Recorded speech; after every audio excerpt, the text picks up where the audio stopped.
Senhoras e senhores, bem-vindos ao último episódio da primeira temporada de Venture Fellows. São 50 ou 49 episódios, depois o pessoal me corrige aí na legenda. Estou muito feliz, porque é um episódio muito especial. Já passaram aqui os fundadores do iFood e hoje a gente está com alguém que está fazendo uma transformação enorme no iFood aqui com a gente no Venture Fellows. Antes de passar a bola para ele, só pedir para vocês darem um joinha, comentar, compartilhar. Mas, por favor, comentem em especial nesse, porque se vocês comentarem bastante, a gente pensa se a gente faz uma segunda temporada ou não, tá bom? Então, bem-vindo, Diego Barreto. Boa, super obrigado. Eu sou a sobra, né? Não sei se é bom ou ruim, porque eu sou o último do ano. É o mais especial, mais especial. Brincadeira. Tem que fechar com chave de ouro. Obrigado, né? Valeu, obrigado pelo convite. Legal, boa. Diego, bom, queria começar esse bate-papo com você, falando um pouco de como é que você veio parar no iFood, né? A gente tem uma empresa que surgiu aí em 2012, passou por grandes momentos aí até 2018, que foi o ano que você entrou no iFood, e você não veio do mercado de tecnologia especificamente, né? Você fez um caminho mais tradicional. E eu queria entender um pouco de você, o que você fez de carreira antes do iFood, como que você foi parar no iFood e como foi essa transição? Boa. Cara, acho que assim, a origem de tudo tá na minha infância e juventude. Eu sempre gostei de fazer... De fazer muita coisa, né? Eu fui o cara que fui buscar o patrocínio para arrumar dinheiro para comprar a camisa de futebol do time da rua, né? Eu fui o cara que organizou o primeiro campeonato de patins da cidade. E eu ia muito para a empresa do meu pai. Meu pai era um empreendedor, né? Ele fundou uma empresa de transportes e teve a vida inteira essa empresa e foi basicamente o sustento da nossa família. E aí o meu pai fez direito e empreendeu. E eu acreditei nisso. Então, eu nasço com isso, eu vivo isso na empresa do meu pai, mas ao repetir isso e fazer direito para trabalhar com negócios, naquela época a gente não falava de empreender, né? Você queria fazer negócio. Eu acabei saindo desse caminho, né? O direito no Brasil não te ensina a estruturar as coisas, ele te ensina a trabalhar com processo, na justiça, com direito civil, direito penal. É muito pouco consultivo, é muito pouco estruturante, né? O estudo do direito no Brasil. E aí, naturalmente, eu acabei caindo em grandes empresas. Fui trabalhar primeiro num dos maiores escritórios do Brasil, na verdade, o maior escritório que é o Matos Filho. E depois, na sequência, passei por grandes empresas. Até que em 2014, quando eu fui fazer meu MBA, esse tema startup, empreendedorismo, caiu na minha frente. Por quê? Porque quando você vai fazer isso lá fora, países que estão muito à frente do Brasil, o tema chega, a provocação chega, a discussão chega, o contato com pessoas que fizeram chega. E aí eu voltei em 2015 extremamente impactado por isso.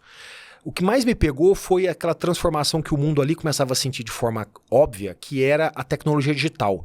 Né? Isso parece meio óbvio hoje, mas vamos lembrar que até muito pouco tempo atrás você não tinha smartphone, até muito pouco tempo atrás o 3G ainda não era algo estável e difundido, há muito pouco tempo atrás essa lógica de rede não era discutida entre pessoas e empresas.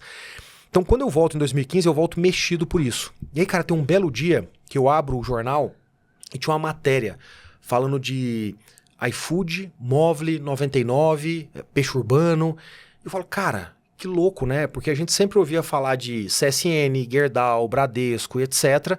E agora tem essas empresas aqui que tem, na sua principal característica, pouquíssimos anos de vida, chamando a atenção. E aí eu resolvi estudar esse negócio.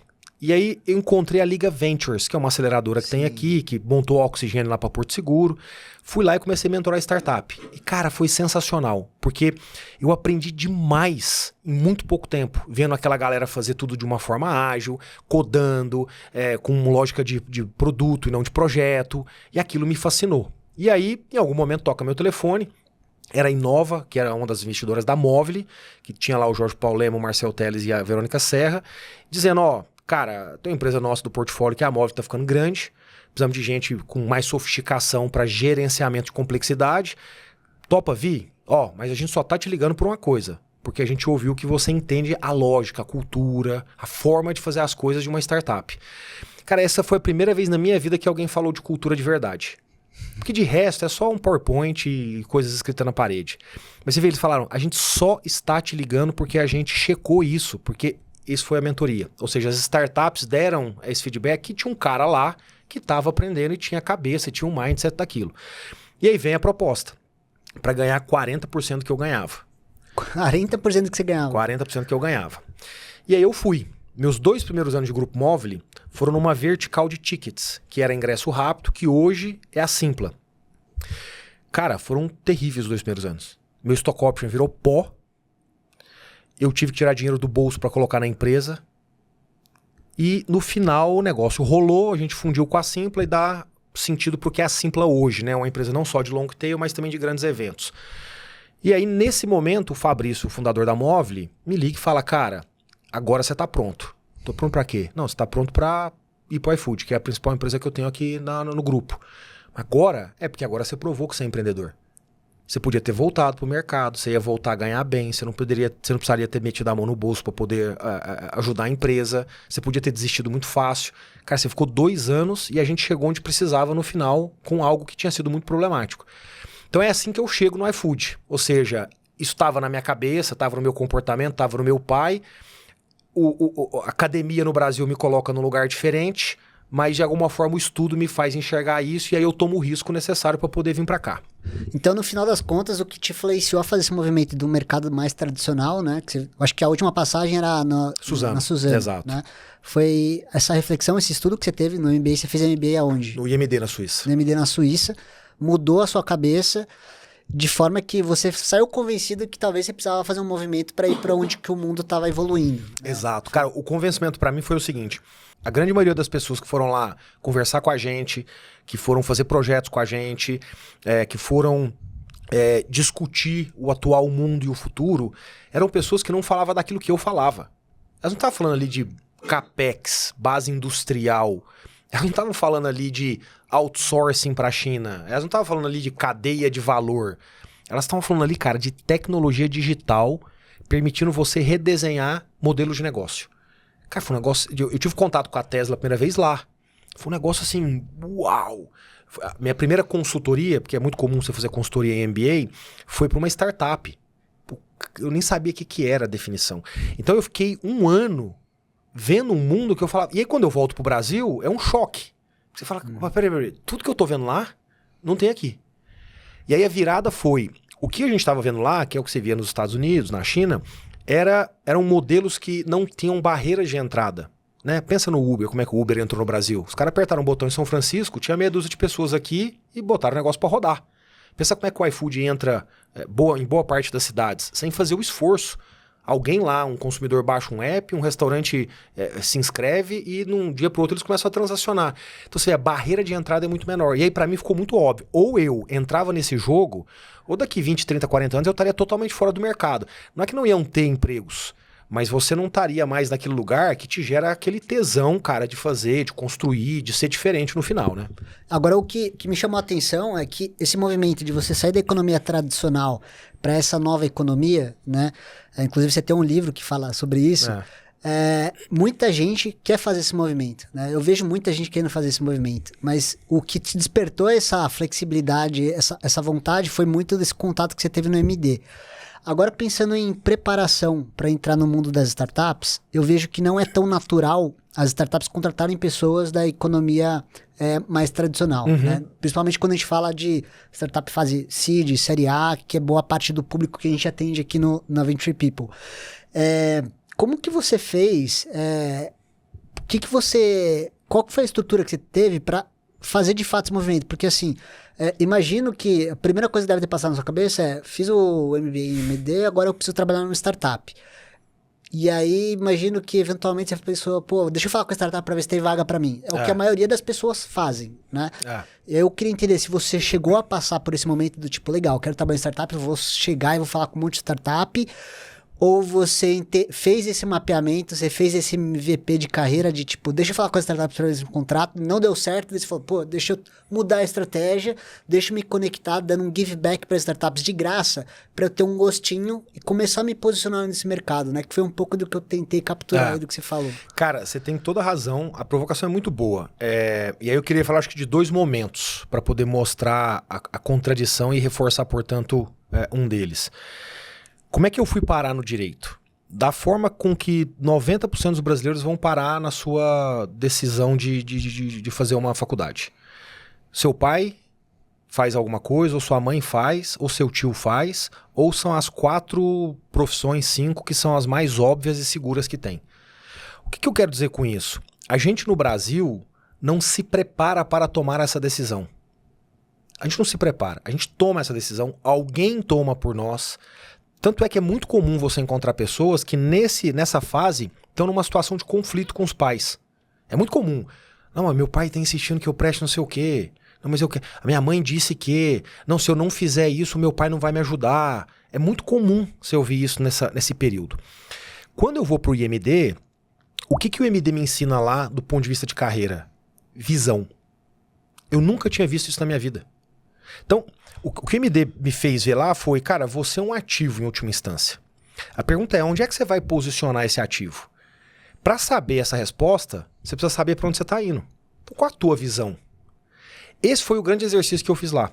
Então, quando eu volto de lá, eu volto maduro nessa discussão. Eu falo, porra, peraí.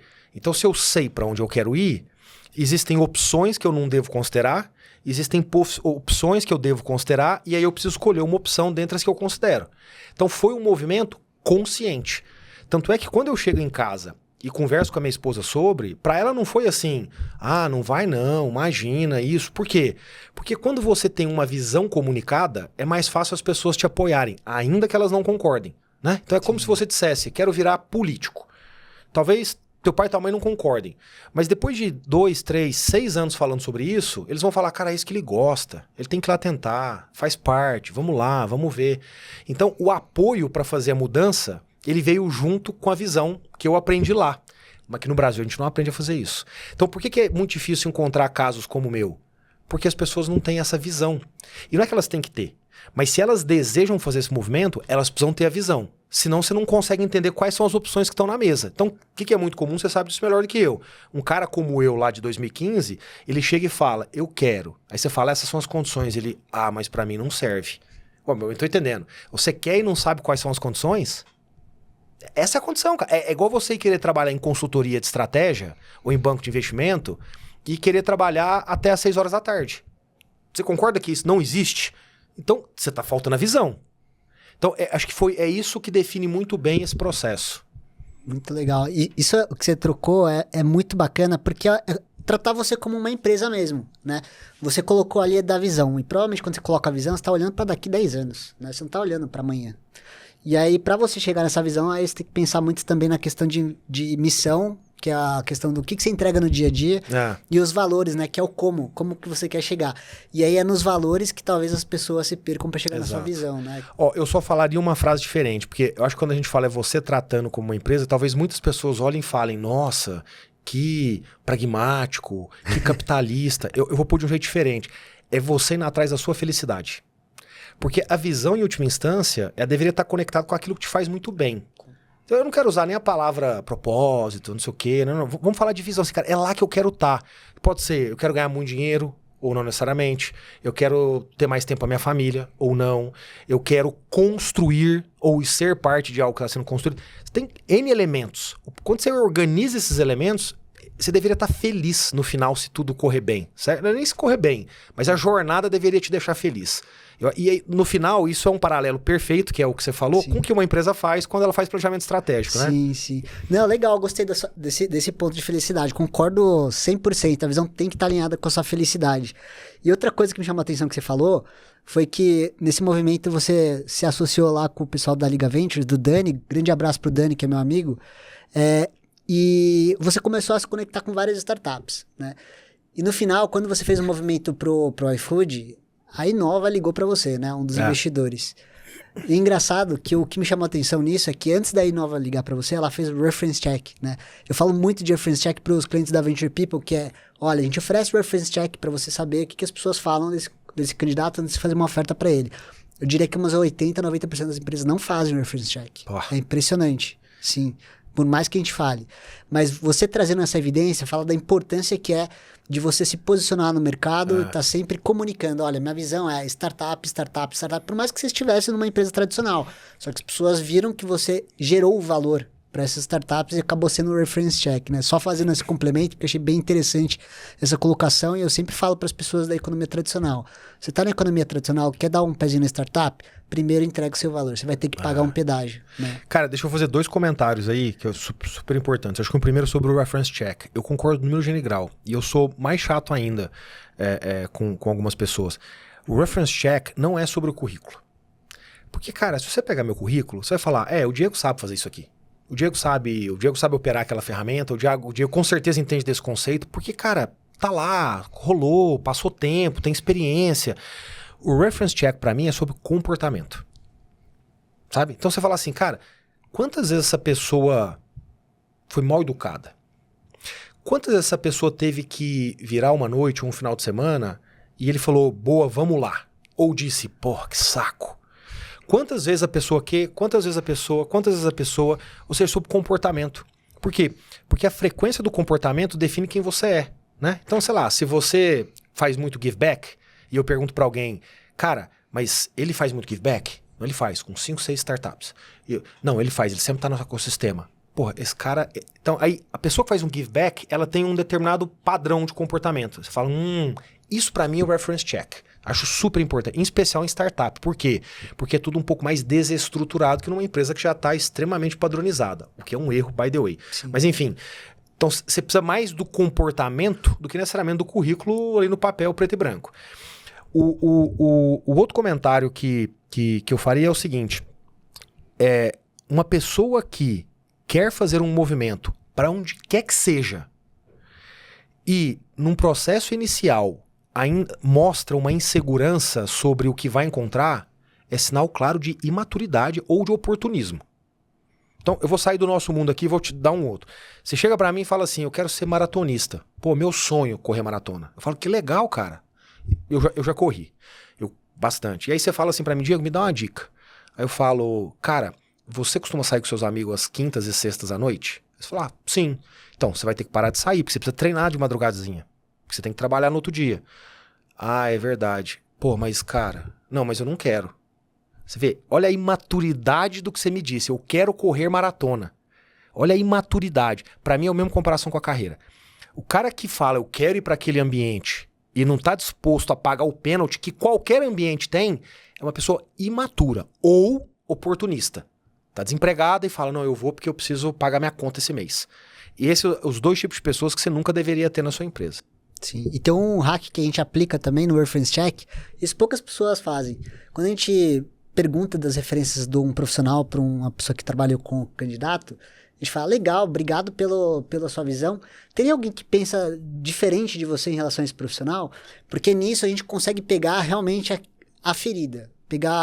E o pessoal acha assim, tá pegando a parte negativa. Não, muito pelo contrário, isso é uma excelente oportunidade de desenvolvimento para esse candidato. Porque se você gosta do profissional na entrevista, o reference check é ok, só que às vezes tem alguém que pensa diferente, e o que pensa diferente às vezes é algo que faz sentido que você está disposto a desenvolver nesse profissional, é uma excelente oportunidade para começar com o pé direito com esse candidato, sabendo aquilo que você está contratando, né? Mas bem legal essa reflexão que a gente fez. Passando agora um pouco pro seu day one de iFood, como foi o seu primeiro dia de iFood, Diego? Foi uma merda. Foi uma merda. Cheguei lá, não me apresentaram. Cheguei lá, tipo, cara, senta aí e se vira. Mas com quem? Se vira. Então foi foda. Foi foda. E natural, cara, assim, eu entendo essas coisas porque o ser humano é assim, né? O ser humano tem suas limitações, o ser humano tem suas dificuldades, mas isso não tira deles a bondade, não tira deles a boa fé e etc. Então, existia uma tensão no ar com a minha chegada. E pra mim tudo bem, né? Mas você me perguntar, foi bom? Não foi bom. Acho que a pergunta na sequência é, cara, mas como é que você se comportou? Me comportei da forma que eu deveria, que é beleza. Tem que ter paciência com algumas pessoas, aqui eu vou ter que forçar um pouquinho mais a mão, aqui eu vou ter que deixar claro, puta, que eu tô aqui, né, pelo mesmo motivo, e ter paciência. Porque quando você chega num ambiente que ele não tá 100% te esperando, você precisa ter paciência para construir a virada de chave. E aí eu tive, e ela não demorou. 6 meses depois as coisas estavam up and running, estavam super bem, mas foi difícil. Legal. E tem um livro de Harvard que é super famoso, que fala dos primeiros 90 dias do gestor. Na verdade, não é de Harvard, é do IMD. Do IMD? Eu achei que era de Harvard. Não, foi meu professor. Então eu confundi. Obrigado pela correção. Não, imagina, é o Michael Watkins. E aí você aplicou na prática o que você... Exatamente. Cara, puta, eu nem ia lembrar disso, mas você me falou uma ótima lembrança. Você olha que legal, em 2014 eu tava lá estudando, o professor Michael Watkins, ele escreveu 2 livros que são maravilhosos. É o First 90 Days e o Master Your Next Move, né? Então o primeiro fala da chegada e o segundo fala da sua evolução na carreira. Cara, é um livro brilhante. Por quê? Porque na prática, Se você falar assim, você lê e descobre coisas que você nunca pensou? Não. Mas o fato de você sistematizar um pensamento, ele te ajuda demais a você organizar os seus passos. E ele me ajudou demais nisso. Demais. Então, cara, ótima lembrança, ela foi real pra mim, não é só teoria, não. Então você chegou a fazer um planinho estruturado, mais ou menos, não sei se foi mental, ou você falou, não, eu vou pegar, vou escrever. Não, ele foi mental, porque pra mim essa estrutura já era muito clara, porque eu estudei com o cara dias e dias, noites a fio no IMD. Mas pra mim já era muito óbvio o que eu deveria parar para pensar para que eu pudesse fazer. Né? Então ele fala muito sobre, cara, qual é o tipo de risco que você precisa comprar agora versus o risco que você precisa ter um pouco mais de reputação para poder comprar. Né? Então o livro te ensina muito a pesar essa alocação de tempo, de recurso, é muito legal. E isso me ajudou muito. Por quê? Porque eu soube ter, de novo eu soube ter a paciência. Quando você estrutura 90 dias, o que você está fazendo? Você está eliminando a ansiedade. Você pode até ter o sentimento, mas ao seguir o plano, essa ansiedade não acontece na vida real, tá só no seu sentimento, né? E aí, você tem um checklist mental ali, né? Pô, exato. Passei essa barreira, passei a outra barreira. A gente vai falar de inteligência artificial daqui a pouco, mas eu já vou deixar o spoiler aqui, porque eu sou freak de ChatGPT e todas essas iniciativas de GenAI, né? E se a gente pegar, por exemplo, alguém que tá nesse momento que você tá, pô, tô saindo no mercado tradicional, vou pra uma startup, preciso me preparar pros 90 dias. Pra quem não leu o livro, tem um hack que dá pra fazer com o ChatGPT. Você pode colocar um pouco do seu cenário hoje e falar assim, ChatGPT, meu nome é Milton, sou formado em administração pela USP, meu objetivo, minha visão, minha missão, visão e os valores são tais, e agora vou me migrar para uma empresa tal. Baseado no livro dos First 90 Days, você poderia me estruturar um plano de 90 dias nessa movimentação? Depois, se quiser, eu vou deixar aqui no link para vocês, na descrição, esses 2 prompts eu vou fazer para vocês para ficar mais fácil, mas eu garanto para vocês que vocês vão sair com um plano bonitinho, sem nem precisar ler o livro. Eu concordo totalmente. Mas vamos lá, agora falando um pouquinho da transformação do iFood com a sua chegada. Quando você chegou no iFood, o que era o iFood e o que é o iFood hoje? O que foi feito? Boa, cara, quando eu cheguei no iFood em 2018, o iFood era um marketplace, né? Então o que ele fazia? Ele conectava restaurantes com consumidores. Então do ponto de vista do modelo de negócio era isso. Era também uma empresa emergente que vinha consolidando uma marca de forma impressionante. Era também uma empresa que já tinha conseguido chamar a atenção dos early adopters, daqueles que, por óbvio, já iam entrar porque faz sentido, porque o serviço é melhor e etc. E era uma empresa de uma cultura muito empreendedora. Então, esse era o iFood. O que é o iFood hoje? Né? O iFood hoje, primeiro, ele não é mais um marketplace apenas. Ele é um marketplace que tem um ativo logístico. Ele é um marketplace que se desenvolve para virar um ecossistema. Então, hoje, pensa num restaurante. Eu faço a venda do tráfego pelo tráfego online para ele. Eu já tenho ferramentas que ajudam ele no tráfego offline. Eu tenho ferramentas de gestão. Eu faço a logística e eu vendo o ingrediente para ele. De onde vem esse ingrediente? Do atacado, que está no business de supermercados, que você compra na sua casa e a minha logística te entrega. E esse mesmo atacado vende para o restaurante e a entrega é feita por essa mesma logística. Então você vê, a gente está falando aqui de um ecossistema. Eu tenho transversalmente aqui um business de fintech, que uma das coisas que ele faz é dar crédito para restaurantes. Então, você vê, ele era um marketplace, hoje ele é efetivamente um ecossistema. Ele era só restaurantes, hoje ele é multiverticais, com verticais próximas do core. O core é comida, né? Ele não tinha uma logística, hoje ele tem uma logística madura. Ele tinha uma marca em ascensão forte, hoje ele é a marca mais amada do Brasil. Nos últimos 2 anos, foi isso que os rankings indicaram.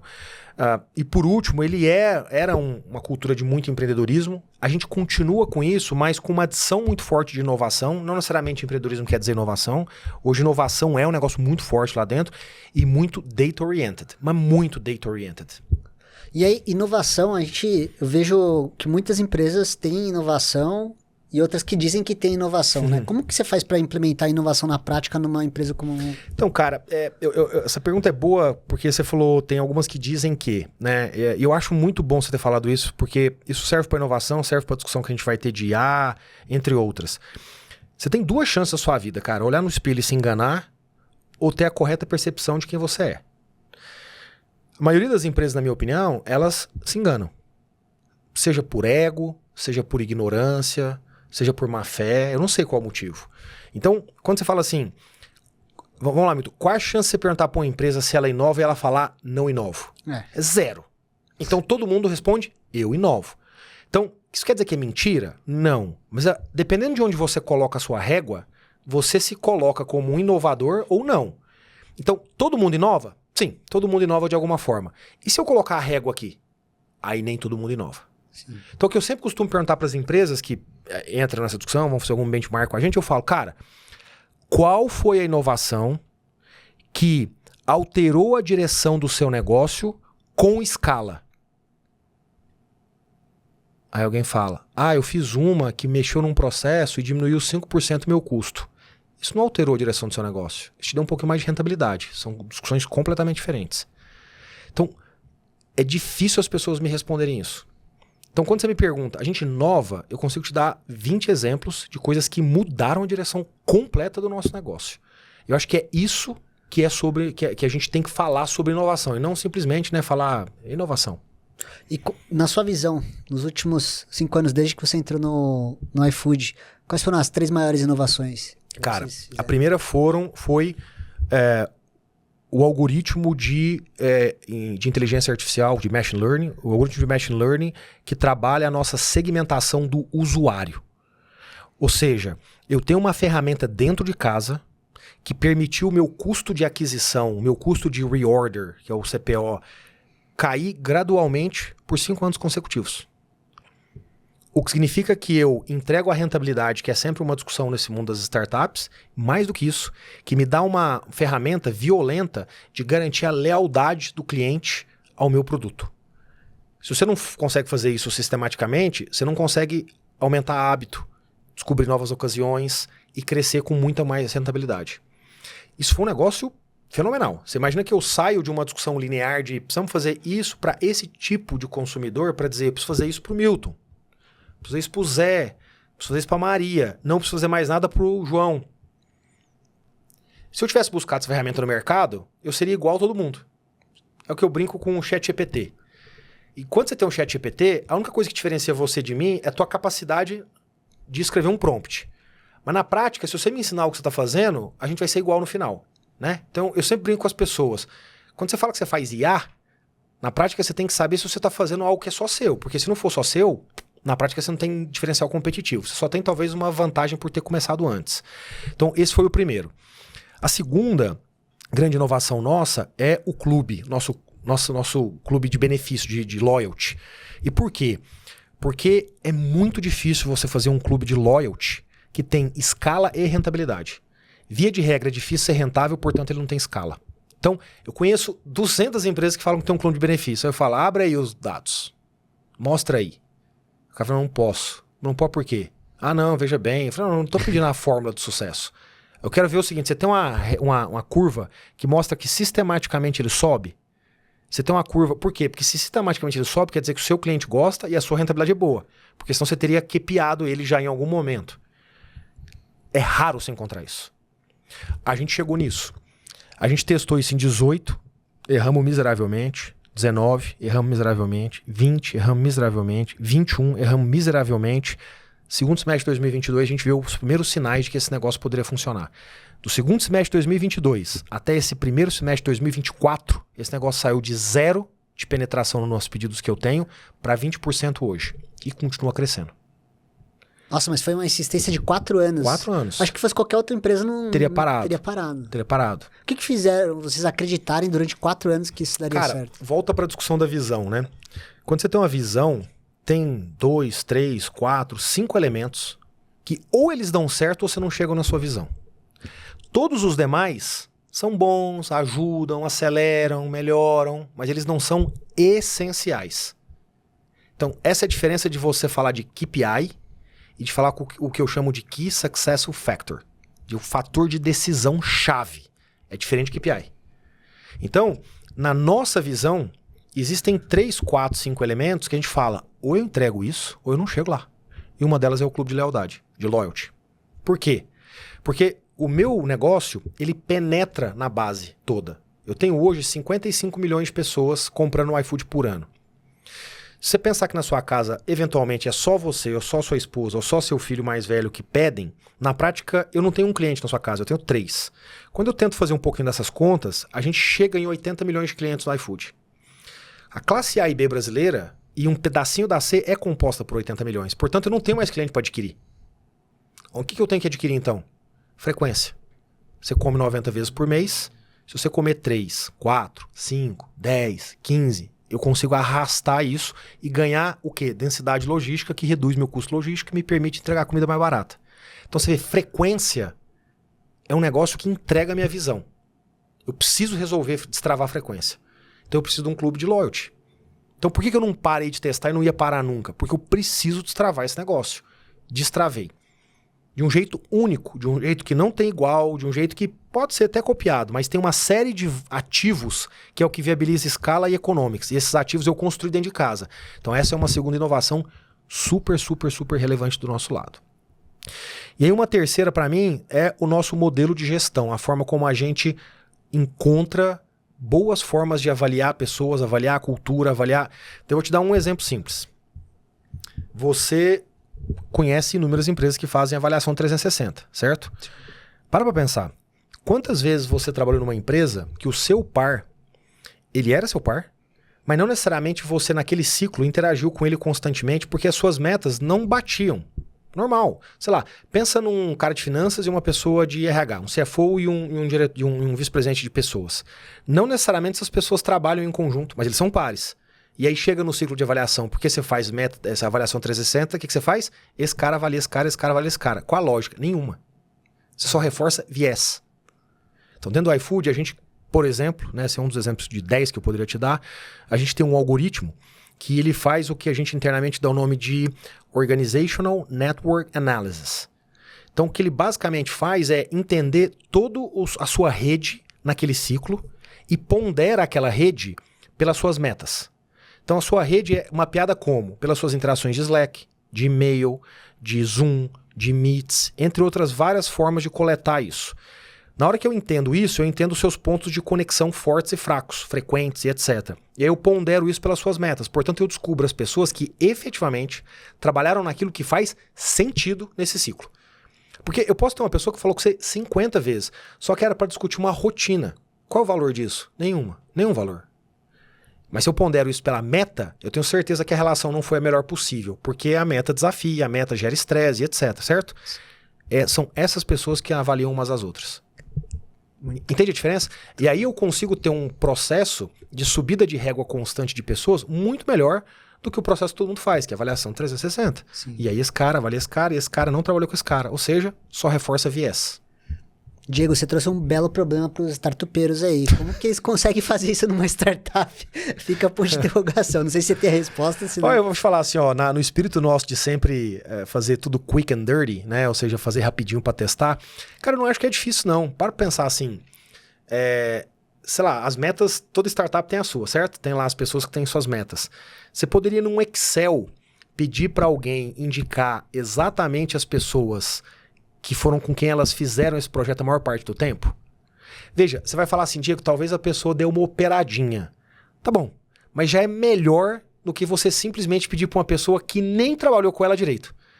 No limite, veja, se a pessoa puder indicar isso e você, como um gestor, só passar o olho para achar alguma distorçãozinha, cara, você já melhorou 50% a sua capacidade de avaliar. Do jeito mais idiota e simplesinho possível. À medida que sua empresa crescer, aí você vai dando mais sofisticação para isso. Queria falar para vocês que eu e o Diego aqui acabamos de desenvolver uma nova startup, uma ideia. Então, se você tiver interesse em ter uma HR Tech, investir. Se tiver interesse em investir, é o nosso Pix. É o nosso Pix, exatamente. Muito bom. E Diego, você falou um pouco de que você tem 4 pilares olhando para a visão do iFood, né? Que uma delas é loyalty. As outras 3 você pode abrir? Posso, não tem problema não. O que a gente tem aqui, uma é frequência, loyalty é a mecânica, né? Mas é a frequência. Eu preciso fazer a frequência subir. A segunda para mim é comida barata.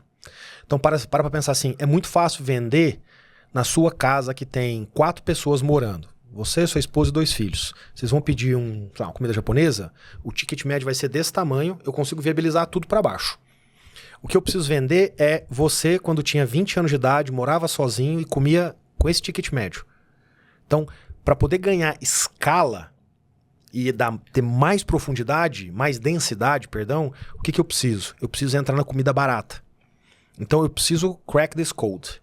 Ou seja, como é que eu faço para vender um negócio que custa R$20? Esse é o ticket médio, R$20. Isso é difícil. Eu preciso crack this code. Eu tento isso desde 2018. Ainda não achei a fórmula de sucesso, mas continuo tentando. E uma hora eu vou achar. Talvez demore mais 5 anos. Eu vou achar. Ou você compra uma startup que tá fazendo isso. Só que eu testo muito pequenininho, muito pequenininho. E, portanto, o custo de oportunidade financeiro, tempo, talentos, etc., ele é pequeno, né? Eu tenho um terceiro elemento aqui, que é aumentar os pontos de conexão no ecossistema. Super importante. Por quê? Porque senão não cria um ecossistema. E aí se você está numa cadeia de valor, é muito fácil disruptar uma cadeia de valor. Por quê? Porque ela é linear. Basta você conseguir substituir um elo, e se você for esse elo, você é substituível, que você altera ela. Quando você é um ecossistema, não. Né? Então, se eu gero tráfego offline, online, te dou crédito, te dou 3, 4, 5, 6, 10 ferramentas de gestão e te permito acessar algum benefício do tipo comprar com melhor qualidade, porque você acessa um outro ponto do meu ecossistema, nesse exemplo do atacado que eu falei para você, cara, isso tem um valor enorme. Enorme, porque você cria efetivamente um ecossistema. Você fala, cara, não, troca o iFood aqui. Cara, mas eu tenho aqui uma série de outros pontos de contato que são alavancados por esse também. Putz, melhor não, prefiro ficar aqui. Esse eu estou em fase de construção, né? Eu te dou aqui tudo que eu te contei aqui desses pontos são reais já, e a gente vai cada vez mais penetrando nesses elementos de conexão. Esses são os 3 principais quando a gente olha a visão lá na frente. Sensacional, muito bom ver essas conexões aí que vocês desenvolveram olhando a visão, muito bom. Diego, agora vamos passar agora para inteligência artificial, né? Você entrou no iFood, você entrou na área de finanças, né? E recentemente você se tornou CEO. Quando a gente convidou você era CFO, virou CEO. Fomos surpreendidos positivamente. Então, parabéns por essa promoção. Obrigado. Aí. Olhando primeiro, antes de falar de inteligência artificial, só me conta um pouquinho alinhado com aquela questão de visão. Quando você fez esse movimento, a sua visão era ser CEO de um iFood? Então, cara, as pessoas falam sempre assim, como é de um CFO para um CEO? Eu não sou um CFO na verdade. Eu tinha finanças? Eu tinha. Mas eu tinha também comunicação. Mas eu tinha também... o iFood Benefícios hoje, que é o Vale Refeição e Vale Alimento, começou comigo. O iFood Colômbia ficou sob minha responsabilidade por anos. Então, eu não era um CFO do tipo o cara que tá fechando o balanço. Eu sempre fui muito além disso. Então, para mim, a mudança agora ela é uma mudança mais natural. Você sempre quis isso, nunca pedi isso para ninguém. Eu nunca sentei em casa e me preparei para isso. A visão para mim nunca foi ser um CEO. Aliás, eu acho ultra pequeno, na sua visão, você colocar um cargo. Porque você, na verdade, cria uma condição de contorno para todos os outros elementos da sua vida. Então, eu não acho que é sobre isso. Então, para mim, veio de forma natural. Um belo dia o Fabrício falou, cara, eu te considero, se rolar isso aqui é contigo. 4 anos depois aconteceu esse movimento de agora, ele falou, vai lá. Então, foi desse jeito. Ele não foi programado de forma inorgânica. Foi natural, né? E essas frentes de iFood Benefícios, iFood Colômbia, tudo foram cavados por você? Foram dados por você? Não, foram... Cara, assim, se você me perguntar se eu pedi, não. Me foi oferecido? Sim. Agora, a pergunta é por que foi oferecido? Bom, foi porque, sei lá, eu desenvolvi elementos, apresentei elementos, tenho características que fizeram o Fabrício, à época, olhar e falar, acho que o ideal é o Diego. Então, isso é cavado? Depende do conceito da palavra cavado. Cavado no sentido de você foi lá para construir isso? Não, eu não fui. Foi no sentido de, cara, você desempenhou e tem características ou resolveu gaps que no final fazem sentido alguém te oferecer? Sim, sem dúvida. Perfeito. Agora falando de inteligência artificial, qual foi o dia D do inteligência artificial no iFood e como que vocês têm trabalhado para implementar cada vez mais esse tipo de tecnologia dentro da organização? Cara, eu diria que a gente tem 3 dias Ds, eu diria. O primeiro dia D é o dia em que a gente volta do exterior, a gente vai todo ano para a China, a gente estuda muito o avanço da tecnologia na China, é a nossa referência, e a gente volta de lá e fala, uau, os modelos estão atingindo um benchmark humano. A gente viu isso. Pô, mas só o iFood viu? Só o pessoal do iFood viu? Óbvio que não. Por isso é um dia D pra mim. E isso marca muito quem nós somos. De olhar para um negócio e falar, rolou, vai mudar. Então eu preciso mudar. Então, você vê, pra mim é muito louco isso no Brasil. As pessoas estão falando agora de inteligência artificial. Eu não consigo entender isso, cara. A pessoa comum eu entendo. O empresariado, pra mim é uma loucura ouvir isso. Uma loucura, loucura, loucura. O que eu vi em 2018, não foi só eu que vi. Uma loucura. Se foi só eu que vi, é porque as pessoas não foram trabalhar direito pra ver o que estava acontecendo no mundo. É uma loucura pra mim. Esse é um dia D. Esse é o dia que a gente fala, esse negócio vai pra nossa visão, vai pra nossa comunicação, vamos implementar frequência de comunicação e simplicidade em cima disso, vamos fazer ações para começar a transformar o iFood. Então, dá exemplo de ações. A gente traz o Sandor, que é o coautor do livro, para liderar. A gente faz 2 acqui-hirings para poder acelerar o processo de contratação de data scientists. E a gente estrutura de forma muito, muito, muito madura o nosso data lake. Esse é um bom exemplo de quando as empresas não sabem colocar a régua. Eu faço IA. A primeira pergunta que eu faço para elas é, você faz? Entendi. Vou fazer uma pergunta para você. Quantos por cento das suas informações sistêmicas estão no seu data lake, com o mesmo padrão de linguagem e clusterizadas? Aí 90% não sabe responder essa pergunta. 10% fala, 40% dos dados. Cara, você não pode fazer IA, me desculpa. Você não tem densidade de dados e nem computacional como consequência do quanto você precisa trabalhar aqueles dados para dizer que você faz IA, cara. Porra, põe a régua no lugar certo. É muito melhor você olhar para o espelho e falar, não faço, portanto preciso fazer. Esse foi um primeiro dia D. Segundo dia D foi quando a gente viu o primeiro grande resultado de um modelo, que foi da logística. O segundo foi do marketing. Esses 2 modelos falaram todo mundo na empresa olhar e falar, eita, eu quero isso também. E aí hoje a gente tem 140 modelos de machine learning proprietários. Proprietários, só nosso. O outro dia D foi 2021, quando a gente assinou com a OpenAI, quando nem se falava de ChatGPT, a gente assinou com a OpenAI o nosso acordo para poder começar a trabalhar com os modelos de LLM deles. E isso, portanto, transforma a empresa numa outra vertente, né, paralela a essa primeira de Generative AI, que hoje tem resultados já brutais, tanto internos quanto para os stakeholders da empresa. Muito bom. E falando agora de IA para a pessoa física do Diego, você usa? Porra! Cara, primeiro, dentro do iFood, as minhas áreas sempre foram as que mais usaram. Nos rankings que a gente fazia de uso, troca de mensagem, consulta de query, desenvolvimento. Sempre tive entre os 2 primeiros. Sempre. Número de pessoas, percentual de pessoas que modelam em SQL. Minha área sempre teve entre as 2 primeiras. Sempre. Por quê? Porque isso é visão, cara. Sabe, é o lance que a gente falou lá. Se você quer vir para esse mundo e o preço é esse, então esse é o preço, né? Se você quer ter IA, esse é o preço do ponto de vista técnico. As pessoas precisam fazer. Ponto. Então, eu sempre fui um líder que mobilizou muito. Quanto eu uso? Demais. Eu sou um dos maiores usuários. Nas 2 vertentes. Sou um dos maiores usuários. Legal. E aí, quando você olha agora pro Diego Barreto, investidor anjo, né? Eu sei que você investe em startups. Como que é a sua provocação? O que você tem visto junto às suas investidas? E como que você estimula a eles a usarem? Então, cara, eu sou muito consciente do como a minha história me ensinou a usar IA. Quando eu falo a minha, quer dizer o iFood. As pessoas têm uma pressa muito grande para falar que são algo, né? Que é algo. Eu uso IA, não sei o quê. Cara, calma. Ninguém tá te pressionando por isso. Para mim, o uso de IA, ele deveria se dar em 3 camadas. A primeira camada é a camada cultural, o comportamento. Como é que você mede isso? Vê se as pessoas estão usando. Você continua fazendo pesquisa no Google Search ou você está usando o ChatGPT? É isso. É tão simples quanto isso. O dia que você tem um time formado por pessoas que majoritariamente, praticamente não usam mais uma simples busca no Google Search, aí você está começando a falar de pessoas. Então, vê, se eu tenho todo o ferramental dentro de casa e eu não tenho as pessoas se comportando assim, você não vai conseguir tirar valor. E como uma startup, via de regra, não vai ter todo o ferramental porque ela tem limitações de recurso, é óbvio. Essa, para mim, é a primeira camada. Segunda camada, para mim, é usar o que tem disponível aí da forma mais simples possível. Então, você deu um exemplo aqui de prompt do ChatGPT. Ótimo, esse é um bom passo. O segundo passo que eu faço provocações. Dentro do ChatGPT, você tem um Workflow Builder. A loja, tem um store lá. Pega o que você faz de forma repetida, padronizável, cria lá o teu Workflow Builder e começa a fazer lá.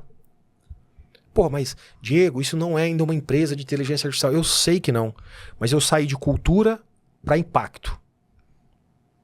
Aí você tem um terceiro passo. Esse terceiro passo é quando você começa a montar um data lake, passa a ter informações, você cria seu próprio algoritmo e assim você vai evoluindo.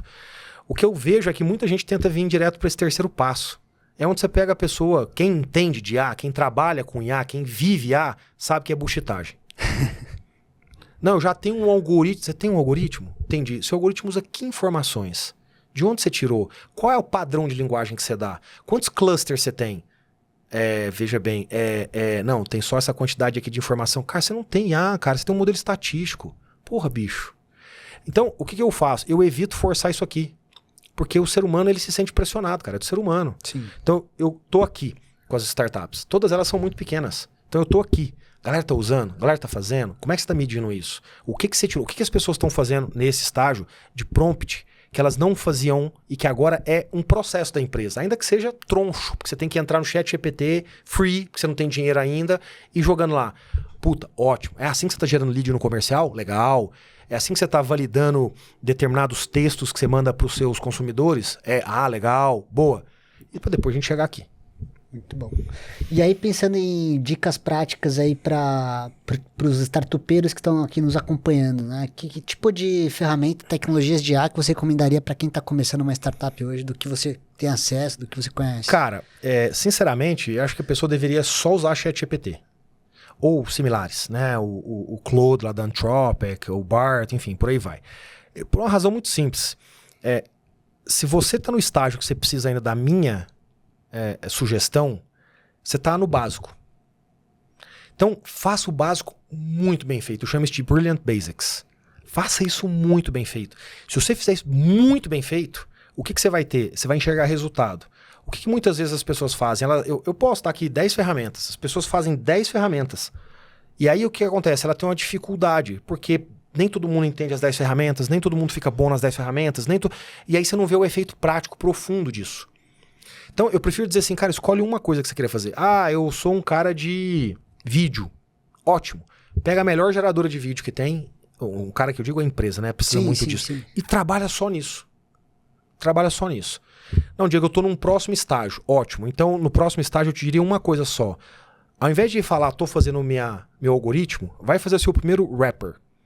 Ou seja, vai fazer a sua primeira aplicação que basicamente consolida 2, 3, 4 existentes, que acessam uma base de conhecimento e essas aplicações trabalham nessa base de conhecimento e te dá um único resultado final. Então, ou seja, você não fez ainda um algoritmo. O que você fez é quase que uma integração de aplicações com uma base de conhecimento, que é você ir lá no Drive, jogar um monte de informação sua lá e fazer isso aqui trabalhar aqui. É como se você pegasse o ChatGPT para trabalhar aqui dentro. E aí, toda vez que você faz um prompt, o ChatGPT trabalha aqui dentro e te devolve a informação. Olha, você já está especificando as coisas. Você está saindo já de um mundo que ele só avalia se seu texto está bom ou ruim para dizer, você deveria fazer isso dado essa base de conhecimento. Isso é o que eu chamo de um wrapper. Isso é antes de ser um agent, do ponto de vista técnico. Cara, vá para isso. Não, já estou fazendo isso. Então vai para um agent. Você ainda não tem necessariamente seu modelo, mas você já está fazendo uma aplicação trabalhar de forma criativa, inteligente, de forma específica para atender algo. Então, é um pouco desses. Ao invés de falar uma ferramenta para você ir lá e fazer um subscription, eu prefiro olhar sobre essa ótica. Maravilhoso. Adorei as dicas aí. E olhando daqui para frente, né? O que você vê de tendência de inovações com IA, seja iFood, seja para o mercado, para onde que vai o mundo? Porra, o mundo vai para 200 direções seguidas, cara. Cara, o que eu tô vendo dentro de casa funcionando, é um negócio desproporcional, cara. Assim, é um negócio desproporcional. Eu vou te dar um exemplo prático, só para você entender. Eu vou te dar 2. Um bem simples, porém muito impactante, e um muito complexo, que não seria possível resolver sem IA. Esse primeiro eu conseguiria resolver sem IA, mas olha o que acontece. Dentro do iFood, a gente sabe que itens, pratos com foto, converte mais. Parece óbvio, né? Você lê cheeseburger e você lê cheeseburger e vê uma foto de um cheeseburger gostoso, a tua tendência vai ser pegar o da foto. E é isso que acontece na realidade. Historicamente, a gente dizia para os restaurantes, tirem boas fotos, subam aqui. Tirem boas fotos, subam aqui. O que acontecia? Ninguém fazia. Por quê? A maioria dos restaurantes são pequenos, são simples, não tem dinheiro para contratar um bom fotógrafo. Ele tirava uma foto com o celular dele, ficava ruim, luminosidade ruim, o ângulo ruim. Então, eu não conseguia resolver esse problema. Aí falam, Diego, por que você não manda um fotógrafo? Cara, eu tenho 350 mil restaurantes, cara. Você tá de brincadeira? 350 mil endereços. A hora que você chega no número 20, não 20 mil, no 20, o primeiro acabou de trocar um item do cardápio. Ele já não tem mais a foto. Tipo, não tem jeito. Agora eu resolvi isso. Agora ele entra na minha plataforma, tira uma foto com um celular normal e a IA trata isso. Não é altera o alimento. Trata a luminosidade, a angulação da foto, trata a qualidade, dá a cor real e não aquela que você tirou porque você não pôs o brilho corretamente na sua câmera. Então, isso aqui, cara, é parte do meu crescimento hoje. Por quê? Porque eu estou aumentando o número de itens, de pratos com foto. Cara, isso é mágico. Eu resolvi um problema de escala que eu nunca iria conseguir resolver. Como é que eu ia ensinar as pessoas a tirarem uma boa foto? 350 mil pessoas. Impossível. Agora eu vou para um que você não ia resolver. Olha que interessante. Eu tenho um tráfego no iFood que não é atendido. Que tráfego é esse? É quando você entra e escreve alguma coisa que na região ninguém entrega. Então imagina que você está aqui nesse bairro, né, num raio de 3 km, e você escreve tapioca de queijo. Aí não tem. Sei lá, porque os restaurantes estão fechados na hora que você costuma procurar. Agora imagina que nesse mesmo raio existam 100 pessoas como você. Estão procurando tapioca de queijo, naquele momento não acham. Então o algoritmo, ele fica olhando esse tráfego e em algum momento ele dispara um gatilho. Então ele tem parâmetros para isso. Ele fala, agora tem demanda não atendida suficiente para algo. Depois que ele faz isso e entende isso, a tapioca de queijo, ele vai nos restaurantes desse raio, lê todos os restaurantes, lê todos os cardápios e identifica todos os ingredientes na cozinha como consequência. Acha os restaurantes que têm os ingredientes que podem fazer uma tapioca. Volta no restaurante e vê o posicionamento dele. Se é o Fazano, ele não vai oferecer para vender uma tapioca. Mas se é o Tio Zé da esquina, ele vai. E aí ele volta na plataforma e diz, cara, vocês aqui 20 restaurantes, se vocês adicionarem agora tapioca de queijo, a probabilidade de você vender pelo menos 20 por semana é de 90%. Você quer adicionar? Aperte esse botão. Pensa que esse algoritmo está nesse exato momento analisando o tráfego de todas essas micro-regiões, a gente chama isso de centroide, no iFood. 24 horas por dia. Enquanto a gente está conversando, ela está fazendo isso. E talvez daqui a pouco ela dispare um próximo, avisando uma pessoa. Olha que louco. Você nunca ia conseguir fazer isso. Nunca. Você ia ter que ficar com um Excelzão, fazendo PROC-V, contratar um sistema que tem parâmetros lineares, portanto ele não consegue entender flutuações. Cara, isso é mágico. Incrível. Então pra onde pode ir? Pô, posso contar mais 50 exemplos desse aqui. 50. Tem alguma curiosidade do iFood em termos de sazonalidade, de demanda de algum produto específico? Tudo. Que você acha que o pessoal ia dar risada aqui? A risada não, acho que só de desespero. Pra imaginar como a gente consegue resolver as coisas. Que, aliás, é tudo via IA, porque senão não daria. Então, cara, posso te dar 200 exemplos, sei lá. Primeiro, eu tenho 2 picos muito fortes, que é almoço e jantar. Então, cara, você imagina como é que você organiza a operação. Sabe quando você vai ao estádio de futebol e você sai no intervalo para comprar uma água? Sai 45 mil pessoas ao mesmo tempo? É isso que acontece. É assim que eu tenho que resolver todo o meu atendimento de CX, de restaurante, de entregador. Olha que loucura isso. Outro exemplo, as pessoas praticamente param de pedir, zeram praticamente, no 24 e no 25, no 31 e 1º de janeiro. 24, 25 de dezembro, 31 de janeiro. Zero pedido. Cara, impressionante. Assim, a operação morre. É desesperador, porque você tá vendo os gráficos, né, todo dia e tal, né, aumentando, crescendo, de repente... Aí você fala, será que vai voltar? Aí volta lá no dia 26, volta lá no dia 2. Mas tem um rebote, assim, depois dessa data? O pessoal exagera no pedido? Não, né? Não tem. É bem normal. Janeiro é um mês ruim, porque as pessoas vão pro litoral e vão fazer churrasco em casa. Então é um mês mais fraco. Carnaval são os melhores dias do ano. Porque ninguém cozinha em casa. Sim. O cara volta do carnaval e fala, preciso pedir uma comida, eu tô morrendo de fome. Então, cara, o ano é extremamente diferente em todos os seus períodos, assim, você não consegue... De novo, olha como IA é importante. Porque em sistemas parametrizáveis, lineares, você não consegue administrar isso. Você é ultra ineficiente. E pelo comportamento de iFood, você consegue antecipar algum acontecimento? Não, né? Muito. Porra! Cara, eu faço por mês 14 bilhões de predições. No que você vai pedir na hora do almoço, no jantar, na oferta, se você quer ela mais rápida, mais lenta. Cara, eu consigo predizer 14 bilhões de vezes no mês. É um negócio louco. Quando você faz um pedido no iFood, naquele fluxo de você começar a procurar e concluir o pedido, acontecem 100 predições. Você não consegue reparar isso. A forma de você reparar é se você pegar um celular do lado de outra pessoa e fazer a mesma jornada. Procura a tapioca, vê o que vai sair para vocês.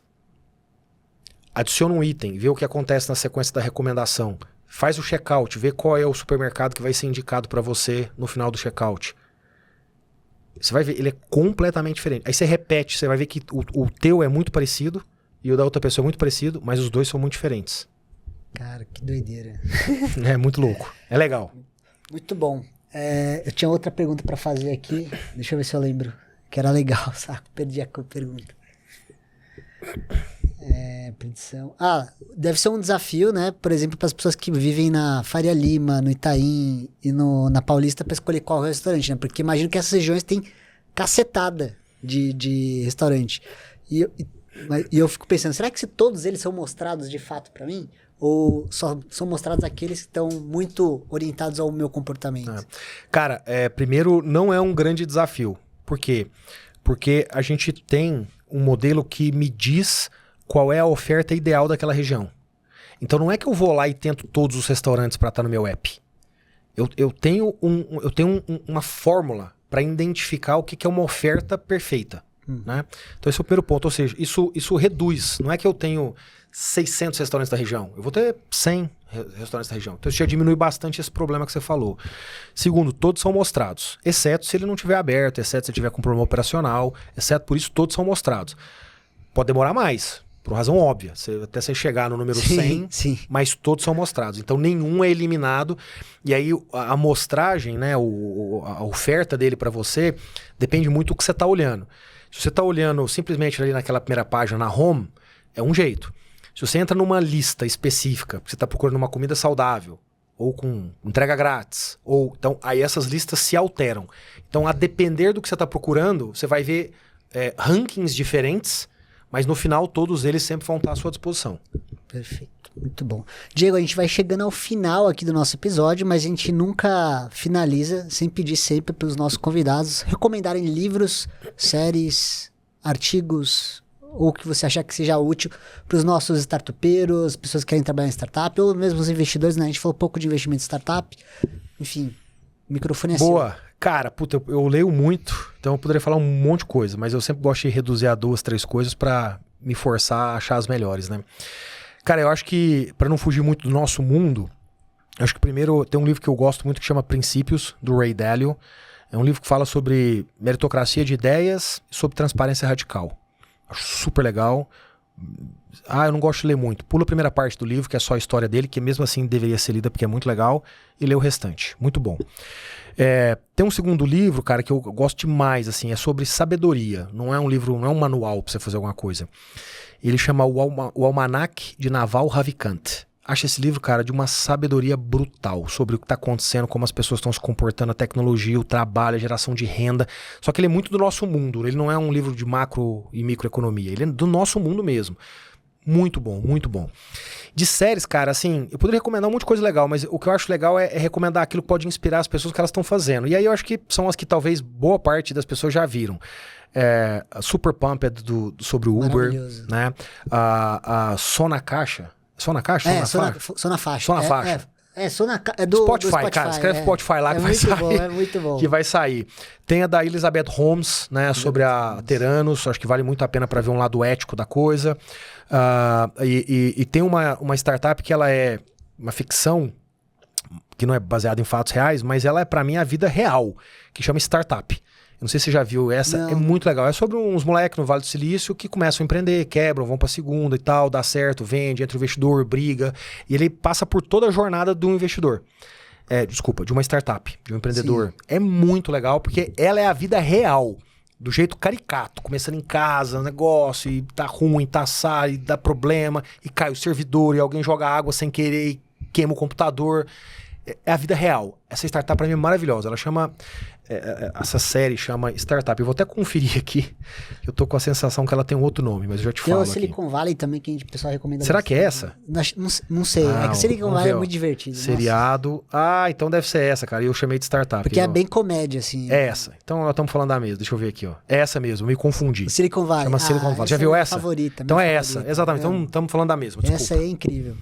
Muito bom. Agora eu fiquei com uma dúvida. Você falou que você lê muitos livros, né? E um dos desafios que a gente tem hoje é acesso a conteúdo. Nossa, é porrada de conteúdo que a gente vê na nossa timeline no LinkedIn, no Instagram.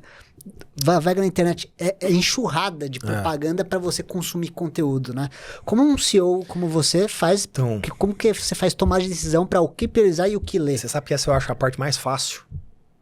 Eu sei o que você está falando, mas eu acho que as pessoas simplesmente não param para pensar sobre isso, cara. Eu vou te dizer por quê. Cara, a gente nunca esteve num momento tão bom para ler o que existe melhor no mundo. Não, nunca. Então, para pensar assim, sei lá, 30 anos atrás a gente estava discutindo o que no mundo? Sei lá, outsourcing para a China, certo? Todo mundo, como é que eu faço? Né? Onde você lia sobre isso? Não tinha. Você lia no jornal, mas o jornal não te dava profundidade. Agora para pensar. Quantas pessoas profundas, especialistas, experientes, sábias escrevem uma newsletter? Algumas. No tema que você quiser. Então, o que eu acho que é o problema? As pessoas, elas se deixam levar pelo que elas veem na frente delas. Ao invés de elas fazerem um processo de novo, volta pro lance da visão. Sabe? Cara, eu faço isso comigo. Eu falo, cara, o que eu quero aprender nesses próximos 6, 12 meses? Esse tema. Aí eu falo, quem são as pessoas foda nisso? Aí, sei lá, eu entro no LinkedIn dela. Eu entro no Twitter dela. Aí eu falo, quem que essa pessoa tá seguindo? Tá seguindo. Pô, se esse cara que tá seguindo, deve... E aí eu acho ali uma newsletter. Eu acho ali uma segunda newsletter. Eu acho ali uma terceira newsletter. Aí eu vou lá e leio. Cara, basta você ler um artigo de uma pessoa pra você saber se é foda ou não. Então eu vou dar um exemplo. Pô, você quer aprender de IA? Assina a newsletter de graça. Do Ilan Molek, que é um professor da Universidade da Pensilvânia, em Wharton. Cara, foda de IA. Mas muito. Então, você acha que eu fico lendo um negócio que a escola aqui no Brasil, que não tem ninguém que nunca fez IA, tá fazendo palestra lá, tá falando? Com todo respeito a ela, cara, me desculpa, você nunca fez isso. Eu vou ler o Ethan Molek. Então, eu quero ler sobre, cara, tech e o mundo de tech, as coisas que estão vindo. Eu vou ler Benedict Evans. Conhece esse? Não. Assina. Cara, é a melhor que existe. Chega todo domingo à noite, o cara faz o melhor resumo do que tem acontecido e ele escreve também de forma sábia sobre o que está acontecendo. Não preciso ler mais nada sobre tecnologia e IA lendo esses dois caras. Não preciso ler mais nada. Eu quero ler mais. Beleza, tem mais coisa para ver. Mas olha que legal. Se você ler esses dois, é muito fácil você chegar nos demais. Olha um exemplo prático de como as pessoas fazem isso mal. Cara, o Twitter é o melhor lugar do mundo para você saber o que aprender. Mas como? Você entra lá, deixa de seguir todo mundo. Zera tudo. Aí você fala, o que eu quero aprender esse semestre? Vamos imaginar que seja IA. Aí você pega caras como esse que eu falei e segue só esses dois caras. Só esses dois. Tira seus amigos, tira o jornalista que só publica a matéria que já tá lá no portal de notícia, tira todo mundo, tira sua mãe, tira todo mundo. Cara, a timeline do Twitter vai te dar mais 3, 4, 5, 6 caras como aqueles caras. Aí você segue eles também, no final você tem 10, 15, 20 no máximo. Aí você não segue mais ninguém, só eles. Aí você vai ver o valor do Twitter. Maravilhoso, adorei esse hack. Adorei. Isso é animal, cara. Espetacular. Essa pra mim é novidade. Falando do Ethan Molek, se eu não me engano, se eu estiver enganado, eu acho que ele tem um curso no Coursera de IA. Ou eu tô confundindo com outra pessoa. Se tiver, é um ótimo lugar pra fazer. É uma ótima pessoa pra aprender com. Legal. Diego, muito obrigado. Pessoal, obrigado por estarem conosco até agora, nessa última temporada. Foi sensacional estar com vocês. Não esqueça de dar o joinha, não esqueça de comentar, compartilhar. Agradecer novamente você, Diego. Obrigado.